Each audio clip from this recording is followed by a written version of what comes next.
Bio के class में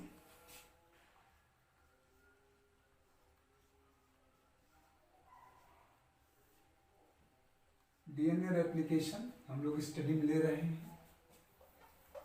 देखिए, डीएनए रेप्लिकेशन इज ए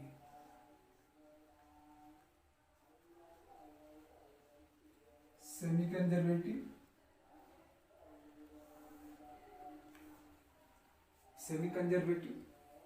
देखिए, इसमें डीएनए का जो रेप्लिकेशन होता है, डीएनए का रेप्लिकेशन जो होता है वो सेल साइकिल के एस फेज में होता है, एस फेज में होता है। और इस एस फेज में ही डीएनए का सिंथेसिस या डीएनए सिंथेसिस होती है, एस फेज में होता है। यदि आप सेल के अकॉर्डिंग देखें तो सेल के अकॉर्डिंग ऑर्गेनिज्म टू टाइप्स, और इस टू टाइप में फर्स्ट को आप प्रोकैरियोट सेल तथा सेकेंड को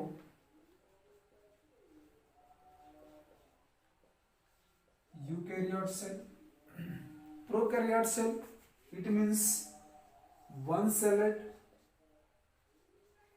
organism,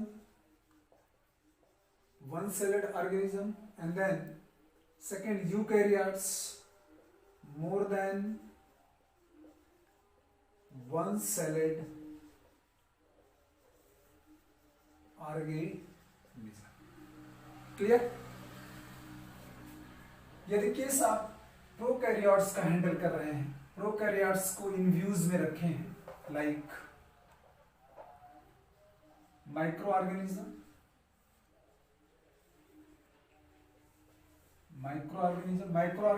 it means bacteria, virus. ठीक है, तो bacteria, in case of bacteria DNA replication in originate in one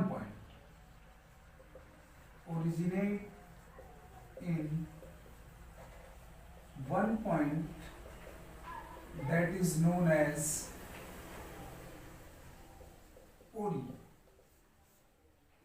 oris। Clear? But they are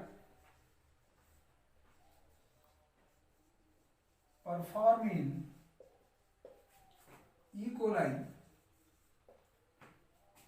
that is also called to be कोराई सी। यहां पे आपको यह समझना है कि मान लीजिए हम बैक्टीरिया के अंदर अगर डीएनए रेप्लिकेशन का प्रोसेस देख रहे हैं, मैकेनिज्म देख रहे हैं, तो बैक्टीरिया का जो डीएनए होता है वो सर्कुलर होता है। क्लियर? सर्कुलर होता है, सर्कुलर डीएनए पाया जाता है बैक्टीरिया में। तो जो इसमें डीएनए रेप्लिकेशन होगा वो सिर्फ एक ही पॉइंट्स पर ओरिजिनल, यानी जो रेप्लिकेशन ओरिजिन होगा वो एक पॉइंट पे होगा, उसको आप ओरी बोल सकते हैं। और ई कोलाई, चूंकि ई कोलाई भी क्या होता है, प्रोकैरियोट्स है, ये ई कोलाई में जो केस होता है उसे हम कोराई सी बोलते हैं। ठीक है, लेकिन यदि आप केस हैंडल करेंगे यूकैरियोट्स का, तो यूकैरियोट्स में जो डीएनए रेप्लिकेशन होता है, ठीक है, डीएनए जो रेप्लिकेशन होता है वो कई स्पेस पे या हजारों स्पेस पे स्टार्ट हो सकता है। ठीक है, क्योंकि डीएनए पर cell of DNA in length of approx 2.2 meter। So it is they have one sided, they are not open to DNA। Clear? होता क्या है कि एक सेल में जो लेंथ होती है यूकैरियोट्स की 2.2 मीटर होती है, तो वन सेल में इतना लेंथ का जो डीएनए होता है एक बार में ओपन हो ही नहीं सकता है, दैट इज नॉट पॉसिबल। ये चीज तो पॉसिबल है ही नहीं। तो उसमें क्या होता है कि वो कई स्टेपों पर ओपन होता है, ठीक है। तो हजारों स्टेप पे वो ओपन हो सकता है, ठीक है। तो ये चीज आपको यहाँ पे नोटिस करनी पड़ेगी। तो ये तो बात रही बैक्टीरिया और यू जो है कैरियोट सेल की। अब हम चलते हैं आगे, देखते हैं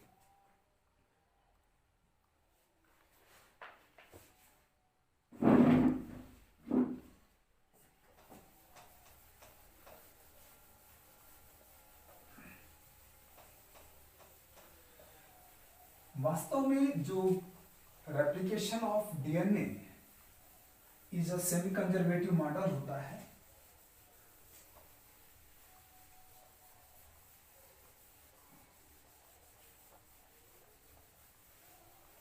क्योंकि डीएनए की जब रचना आप बनाते हैं लाइक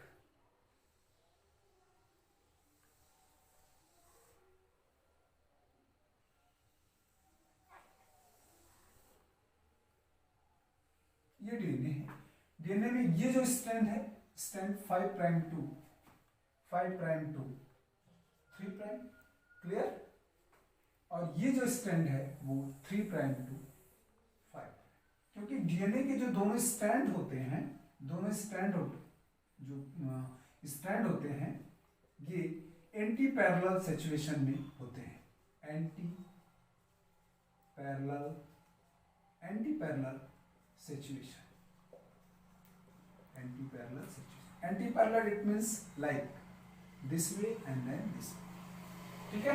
तो एक जो डायरेक्शन होगा वो 5 प्राइम टू 3 प्राइम, यानी एक स्ट्रैंड का जो ओरिजिनेट पॉइंट होगा और जो एंडिंग पॉइंट होगा वो इस तरह से होगा।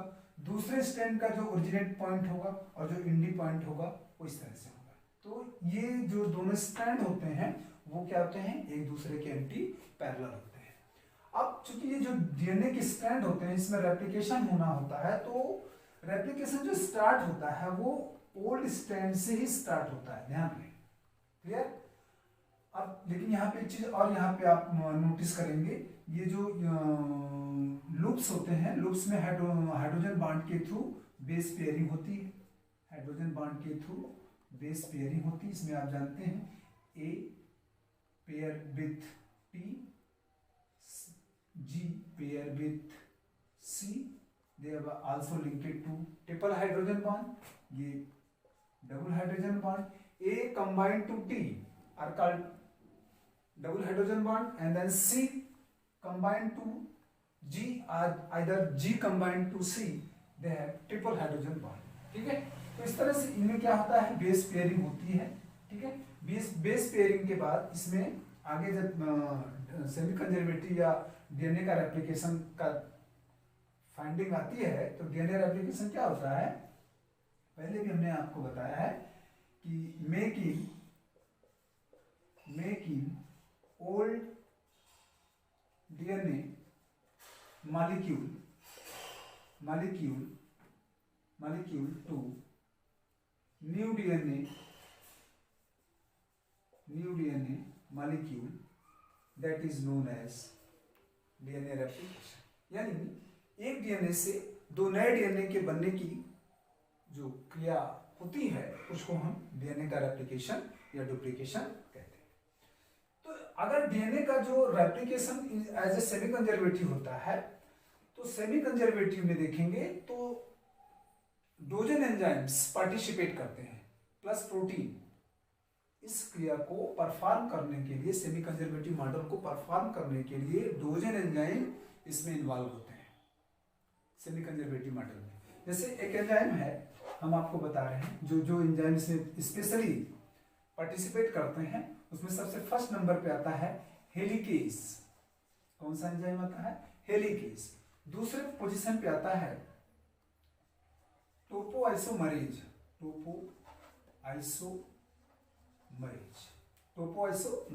ये जो है सेकंड पॉइंट पे आता है टोपोआइसोमरेज। टोपोआइसोमरेज में जो है 2 फॉर्म्स हो जाते हैं, ठीक है। एक होता है लायागेज एंड देन गायरेज, ठीक है। ये दो होते हैं। यदि टोपोआइसोमरेज को आप फर्स्ट एंड देन सेकेंड भी बोल सकते हैं। तो इस पोजीशन पे आप यहां पे रखेंगे। थर्ड और फाइनली जो होता है वो होता है polymerase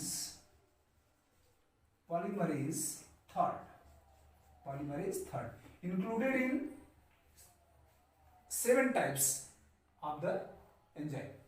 Clear? Known as alpha, beta, gamma, delta, tau, etc. 7 types of enzymes participated in polymerase enzyme. DNA polymerase इसको बोलते हैं। पूरा नाम, पूरा कंप्लीट में जो नेम आप बोलेंगे वो DNA polymerase होगा। DNA polymerase थर्ड, इसके अतिरिक्त इसमें DNA polymerase second and DNA polymerase first. तो डोजेन एंजाइम प्लस प्रोटीन, ठीक है, प्लस प्रोटीन, ये क्या करते हैं, डीएनए के सेमी कंजर्वेटिव मोड में पार्टिसिपेट करते हैं। क्लियर? अब हम लोग आगे चलते हैं, फिर देखते हैं।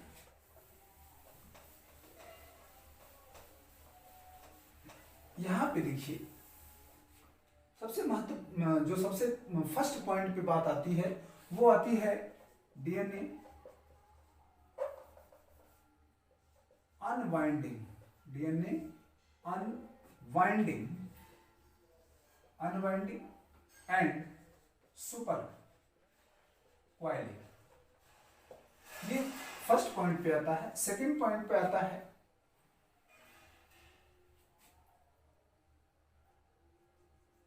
formation of new DNA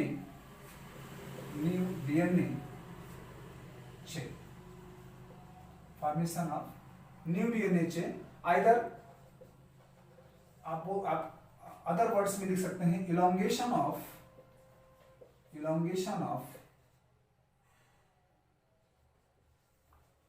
polypeptide chain, elongation of polypeptide chain। clear? and finally termination, ठीक है, टर्मिनेट या टर्मिनेशन। क्लियर? ये 3 पॉइंट आते हैं जिसमें डीएनए का जो सेमी कंजर्वेटिव मॉडल होता है वो पूरा होता है। तो इन तीनों फॉर्मेशन में, इन तीनों एक्टिविटीज में एंजाइम प्लस प्रोटीन अपना रोल परफॉर्म करते हैं। क्लियर है? अब जैसे आपको ये यहाँ पे ये चीज और जान लेना है कि हाइड्रोजन बॉन्ड अनवाइंडिंग का जो केस होता है उसमें ये करता है कि जो एंजाइम हेलिकेज होता है वह इन हाइड्रोजन बॉन्ड को ब्रेक करता है, वीक करेगा या तो ब्रेक करेगा, जिसके कारण क्या होगा, ये जो लूप्स बन रहे हैं वो लूप्स अल्टीमेटली ओपन हो जाएंगे। ठीक है? तो इसको बोलते हैं, this process is known as unwinding of DNA. Clear? लेकिन इसके तुरंत बाद जब ये अनवाइंडिंग वाली स्थिति आ जाती है, इसके बाद फिर क्या, डीएनए का तो भाई नेचर ही टेंडेंसी होती है, वो डुप्लीकेशन करता ही रहता है। तो होता क्या है कि अदर स्टेट में डुप्लीकेशन क्रिया ना हो, ठीक है, इसके लिए टोपोआइसोमरेज ये क्या करता है, वर्क करता है यहाँ पे। ठीक है? एक स्ट्रैंड को निक करने का, निक यदि एक स्ट्रैंड को कर रहा है, वन स्ट्रैंड को कर रहा है, तो वहां पे टोपोआइसोमरेज फर्स्ट। लेकिन जब दोनों स्ट्रैंडों को निक करने पर वहां पे जो है एक्टिविटीज होनी होती है, तो वहां पर टोपोआइसोमरेज सेकेंड वर्क करता है एंजाइम। यानी दोनों स्ट्रैंडों को एक साथ काटने का काम सेकेंड टोपोआइसोमरेज करेगा, लेकिन वन स्ट्रैंड को एक जगह निक या कट और ब्रेक करने का काम जो करेगा वो टोपोआइसोमरेज फर्स्ट करेगा। यानी ये क्या करने देता है, ये सुपर क्वाइलिंग नहीं करने देता है, टोपोआइसोमरेज सुपर क्वाइलिंग नहीं करने देता है डीएनए को। क्लियर है? अगले स्टेप में क्या होता है, अब देखिए यहां पे आपको थोड़ा सा एक फिगर और बनाना पड़ेगा। देखिए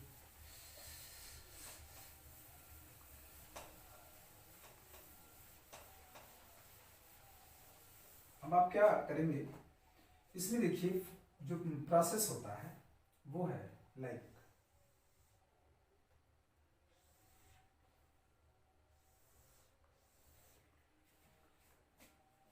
मान लीजिए सपोज करिए ये डीएनए स्ट्रैंड है, ये डीएनए स्ट्रैंड है। क्लियर? डीएनए स्ट्रैंड है और ये मिड पोजीशन में बेस बाइंडिंग पोजीशन होता है, base binding position, clear, base binding position. यहीं पे एक इस स्टेज पे क्या होता है, डीएनए हेलिकेज एंजाइम यहां आकर के ऐड होता है। और जब ये ऐड होता है तो ये जो स्ट्रैंड होते हैं इनके बीच जो हाइड्रोजन बांड होते हैं, वो स्ट्रैंडों के बीच जो हाइड्रोजन बांड होता है वो ब्रेक होता है और यहाँ पे फोर्किंग स्टार्ट होती है, यानी स्ट्रैंड क्या होते हैं, खुल जाते हैं, अनबाइंड हो जाते हैं, ठीक है, अनबाइंड हो जाते हैं। तो ये कार्य कौन करता है, हेलिकेज करता है, ठीक है। और इसको सिंगल स्ट्रैंड में बनाने रखने के लिए या इसको इस फॉर्म में रहने के लिए यहाँ पे एक और प्रोटीन आकर के ऐड होता है जिसको बोलते हैं सिंगल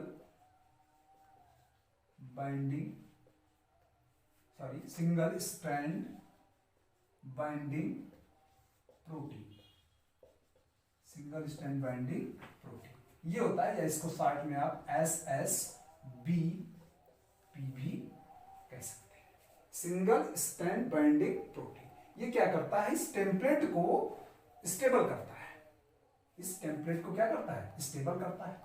अब बात आती है कि आगे जाकर के फिर ये सुपर कॉइलिंग न करे, इसके लिए टोपोआइसोमरेज क्या करता है, वर्क करता है यहाँ पे, जिसके कारण क्या होता है, ये फोर्क बना रहता है, ठीक है। ये फोर्क इसी को बोलते हैं रेप्लिकेशन फोर्क, रेप्लिकेशन फोर्क, ये रेप्लिकेशन फोर्क बोला जाता है। और ये वाई शेप में होता है, किस शेप में होता है, Y shape, alphabets of the Y they are formed to fork, that is called to be Y fork region. आप इसको वाई फोर्क रीजन भी बोल सकते हैं, क्लियर।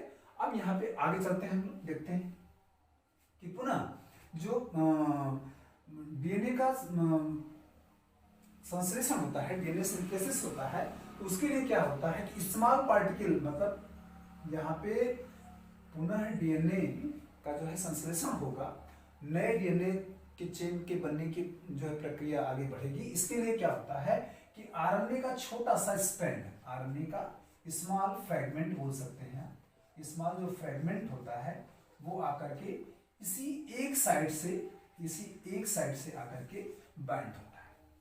जहां पर वो फ्रेगमेंट आकर के बाइंड होता है उसी को बोलते हैं initiation point of DNA synthesis, initiation point of DNA synthesis, ठीक है। ये in the possible of the RNA primase, that is also known to be primase enzyme जो होता है वो स्टार्ट करता है डीएनए के चेन फॉर्मेशन को, क्लियर। तो यहाँ पे चेन फॉर्मेट होती है, ये चीज फॉर्मेट होती है। बाद में आप देखते हैं कि एक स्ट्रैंड जो होती है वो कंप्लीट, अब देखिए यहाँ पे डायरेक्शन जो है वो भी आप देख लीजिएगा, यहाँ पे 5 prime to 3 prime and then 3 prime to 5 prime, clear. यानी चूंकि मैंने पहले ही बता रखा है आपको यहाँ पे कि जो डायरेक्शन होता है वो एंटी पैरेलल होता है दोनों स्ट्रैंडों का, इसलिए यहाँ पे ये चीज आपको देखना पड़ेगा। दूसरी बात कि ये जो डीएनए के फॉर्मेशन, डीएनए का जो नया स्ट्रैंड बनता है उसका जो फॉर्मेशन होता है वो आरएनए प्राइमर के कारण होता है, आरएनए प्राइमेज के कारण होता है। और यहाँ पे फॉर्मेशन के लिए देखिएगा कि वो पॉलीमरेज जो थर्ड एंजाइम होता है वो भी आकर के यहाँ पे बाइंड होता है, जिसके कारण ये डीएनए के स्ट्रैंड क्या होते हैं, बनते हैं, ठीक है। जब डीएनए के स्ट्रैंड कि जो बेस पेयरिंग होती है वो कंटिन्यूटी फॉर्म में हो रही होती है, तब वहां पे एक न्यू टॉपिक मिलता है आपको, that is known as leading strand. यानी यहां पे जो फॉर्मेशन आप देखेंगे वो होगा लीडिंग स्ट्रैंड, क्लियर। दूसरी तरफ दूसरे स्टैंड पे आप देखेंगे तो दूसरे स्टेप में आप देखिएगा एक चीज और यहाँ पे नोटिस के लायक यहाँ पे फैक्टर है, वो है कि जब भी डीएनए का रेप्लिकेशन होता है या डुप्लीकेशन होता है या सेमी कंजर्वेटिव मॉडल में ही डीएनए का रेप्लिकेशन होता है, तो इतना आप जरूर ध्यान रखिएगा कि डीएनए का रेप्लिकेशन जो होता है वो 5 प्राइम टू 3 प्राइम डायरेक्शन में होता है। They are not to be 3 prime to 5 prime. Clear है? तो ये चीज आपको बहुत ध्यान में रखनी है कि जब भी डीएनए रेप्लिकेशन होगा उसका डायरेक्शन 5 प्राइम टू 3 प्राइम होगा।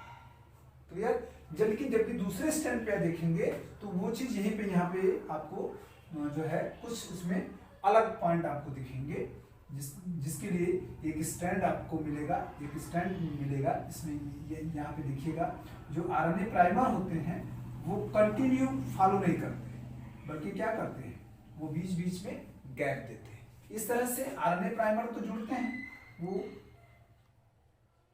डिसकंटिन्यूअस फॉर्म में होते हैं। डिसकंटिन्यूअस फॉर्म में इस स्टैंड पर आपको डीएनए का जो है न्यू चेन मिलती है। ठीक है? अब यहाँ पे डिसकंटिन्यूअस और यहाँ पे गैप भी हो रहा है।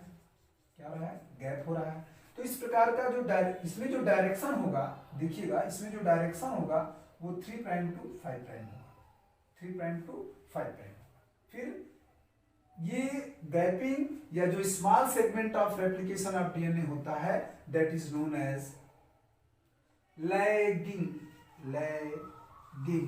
स्ट्रैंड या other name is Okazaki fragment. इसको लैगिंग स्ट्रैंड भी कह सकते हैं या अदर सेंटेंस में आप इसको ओकाजाकी फ्रैगमेंट्स भी बोलते हैं, क्योंकि यहाँ पे जो डीएनए का जो रेप्लिकेशन है आरएनए प्राइमर के थ्रू वो गैपिंग और डिसकंटिन्यूअस फॉर्म में है। ठीक है? जो अब देखिए जो टर्मिनेशन की बात आती है, जैसे ये कंप्लीट होता है तो यहाँ पे आकर के आरएनए प्राइमर एंड हो जाता है और यहाँ पे ये चीज कंप्लीट हो जाती है। फिर पॉलीमरेज जो फर्स्ट एंजाइम होता है, पॉलीमरेज फर्स्ट, ये एंजाइम क्या करता है, इस गैप को फिल कर देता है। इस तरह से ये स्टैंड भी क्या होते हैं, कंप्लीट माने जाते हैं। ठीक है? एंडिंग कब होगी, टर्मिनेशन कब होगा, जब आरएनए प्राइमर आकर के इसके एंडिंग सिरे पर खत्म हो जाएगा या यहाँ पे बिल्कुल एंड हो जाएगा। तो इस तरह से ये डीएनए का सेमी कंजर्वेटिव मोड होता है, mechanism of DNA semi conservative होता है। इसमें जो एंजाइम है उनको ध्यान में रखना है। ठीक है? और बाकी जो बातें हैं, देखिए यहाँ पे एक और चीज होता है, कभी कभी पूछा जाता है कि यहाँ पे जो ए और टी, जी और सी आपस में नाइट्रोजनस बेस आपस में पेयर हो रहे हैं, जोड़े बना रहे हैं, तो वो हाइड्रोजन बॉन्ड के थ्रू बनाते हैं। तो हाइड्रोजन बॉन्ड को डिसॉल्व करने के लिए या डिस्ट्रक्ट करने के लिए एनर्जी की आवश्यकता पड़ती है। ये एनर्जी जो होता है वो एटीपी के रूप में प्राप्त होगा, और ये एटीपी मिलेगी कहां से? ठीक है? तो इसमें डीऑक्सी राइबोन्यूक्लियोटाइड या डीऑक्सी राइबोन्यूक्लियोसाइड यानी CAMP, ठीक है, DCMP, DTAMP and DAMP and DGMP, ये जो मोनोफॉस्फेट होते हैं वो इस तरह से इनको एनर्जी देने का काम करते हैं। ये एनर्जी के थ्रू ही हाइड्रोजन बॉन्ड ब्रेक होते हैं, डिसॉल्व होते हैं, और अनवाइंडिंग की क्रिया जो होती है वो स्टार्ट होती है।